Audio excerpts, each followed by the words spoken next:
In times when Mr. Harvey was too ill to record his broadcast, he turned that responsibility over to the creator and sole author of the rest of the story, his son, whom he referred to as Young Paul.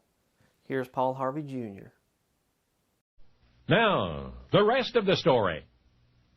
A while back, Harold Jenkins was a rock singer, and his career had reached rock bottom. The rock and roll songs he sang, many of which he had also composed, didn't quite connect with his young audiences. All of his recordings were failures. Seemed nothing had gone right. Month after dreary month, Harold and his rock group had toured the United States and Canada by car, performing wherever there were a few dollars to be made, trying out tunes and tossing many in the trash. Now the group was disbanded. Harold was back home in Helena, Arkansas, considering what to do with the rest of his life, and the phone rings. It's a disc jockey calling from Columbus, Ohio. Harold has a hit song. This isn't a joke, Harold says over and over. You're sure? Harold doesn't have to ask the name of the song. He's released only one recording recently, a tune he's had high hopes for called I'll Try. Well, what do you know? Harold has a song on the Columbus, Ohio charts. He's out the door before the telephone receiver hits the hook. Now he's in his two-tone 1957 Mercury, and he's on his way to Columbus. Behind the wheel, Harold talks to himself, sings to himself, smiles to himself. Well, it's about time, he's thinking. I finally made it. And the song that did it, I'll Try, it was no accident. When he'd written it, Harold was aiming straight at mass appeal, incorporating all the elements of what was then popular, good rhythm, mindless lyrics. And now that song was going to make Harold Jenkins a rock and roll superstar and a wealthy man. Now, Helena, Arkansas to Columbus, Ohio is a long haul, but Harold, high on the prospect of his long-awaited success, is driving straight through. And before he knows it, he's on the outskirts of Columbus, and he's frantically turning the knob on his car radio. If I'll Try is as big a smash as that disc jockey had made it sound, well, surely all the Columbus stations ought to be playing it. But then from one of those stations, Harold learned the truth. You see, I'll Try was not the tune that made the Columbus, Ohio charts back in 1958. When Harold got that long-distance call from the Columbus disc jockey, he'd assumed it was I'll Try, but had he bothered to ask, he would have been told that the song Columbus discovered, why, it was the record's flip side. And that tune was not rock and roll. It was a country ballad, also written by Harold. And needless to say, beginning that day, Harold Jenkins sang only country and western. And the country ballad that made him a star, the flip side to a third-rate rock tune, oh, yes, you do remember it. It's only make-believe. And you remember Harold Jenkins, too, by the name he chose from two towns on a road map. See right here, look, it's Twitty, Texas, and over here, look, Conway, Arkansas.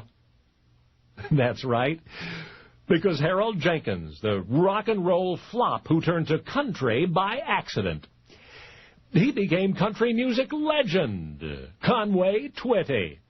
Only now, you know the rest of the story. And now the rest of the story.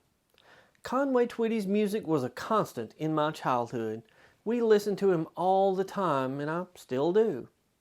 Harold Lloyd Jenkins was born on September 1st, 1933, in Friars Point, Mississippi. His great-uncle suggested the boy be named after his favorite silent film actor, Harold Lloyd. Harold's family moved to Helena, Arkansas during World War II, and quickly everyone realized that Harold had talent. He was just 10 years old when he first sang on the radio. 2 years later, when he was 12, he formed his first band, and they had their own show on radio station KFFA. As a teenager, in addition to singing, Harold preached at local revivals. He was a star baseball player at his high school.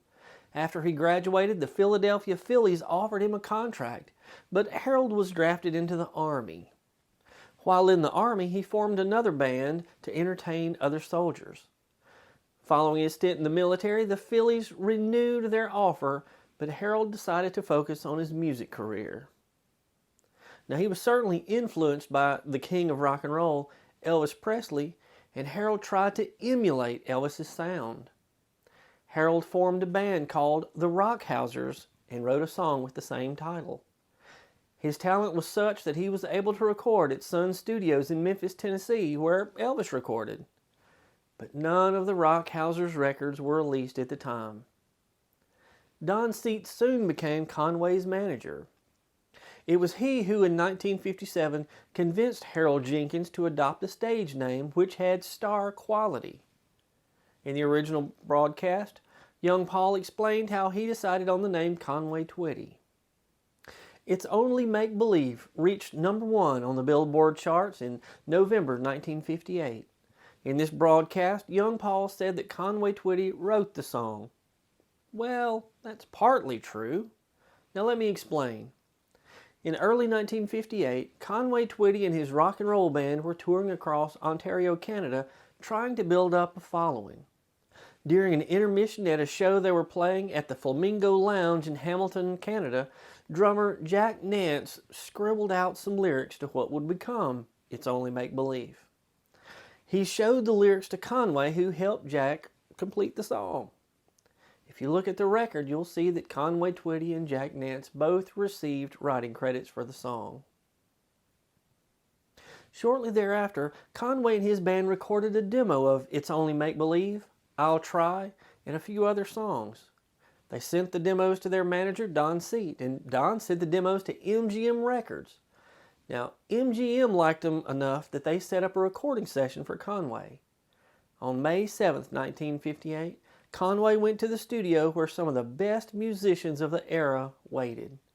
The Jordanaires, Elvis backup singers, provided backing vocals. If that wasn't enough, Floyd Kramer, one of my favorites, was on piano. Grady Martin played guitar, and Floyd Lightning Chance played the double bass.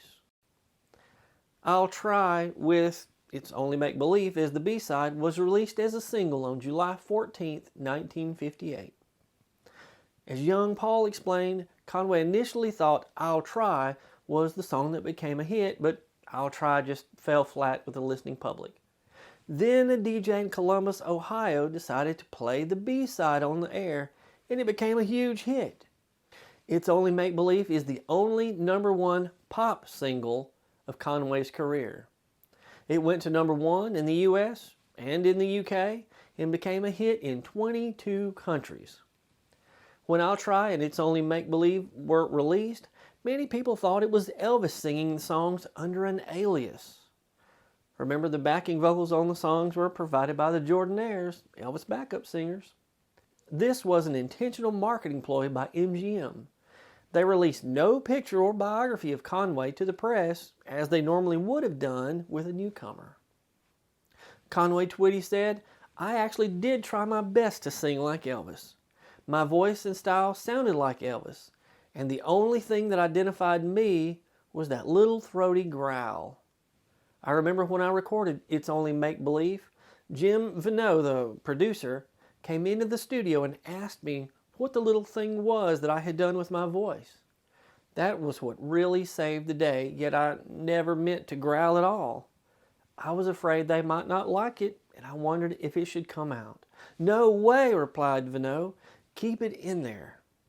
I agreed, because it was the first time somebody had complimented me on that particular thing. In the end, it was the identifying feature that separated me directly from Elvis. Young Paul explained that from the moment It's Only Make Believe became a hit, Conway identified as a country singer. But not so fast. Conway Twitty continued to record rock and roll songs, some of which became hits, including Danny Boy, Lonely Blue Boy. Both of those are in 1960. But by 1965, 7 years after It's Only Make Believe became a hit, Conway was ready for a change. During a performance in New Jersey, fans became so out of control that Conway simply walked out in the middle of a concert. In that same year, Conway began recording country songs. But country DJs refused at first to play his music because he had built his reputation as a rock and roll singer. But once they gave the songs a chance, they played them on the air. In 1968, he had singles that ranked in the top 5. 2 years later, he recorded and released what became one of his signature songs. Conway Twitty is one of the few artists who had 2 signature songs in 2 genres. The first was the rock and roll hit, It's Only Make Believe, that we've been discussing, and his country hit, Hello, Darling. A string of hits followed which cemented his reputation as a country singer. Now, can you imagine if Harold Jenkins, Conway Twitty, had accepted that contract to play baseball for the Philadelphia Phillies? If he had, we may never have heard his hit songs, After the Fire Is Gone, and Louisiana Woman, Mississippi Man, which he recorded with Loretta Lynn. You've Never Been This Far Before, Bum Bum Bum. If you know the song, the bum bum bums make sense. I Can't Stop Loving You, Linda on My Mind, Don't Cry Joni, Don't Take It Away. It's so hard not to sing these songs.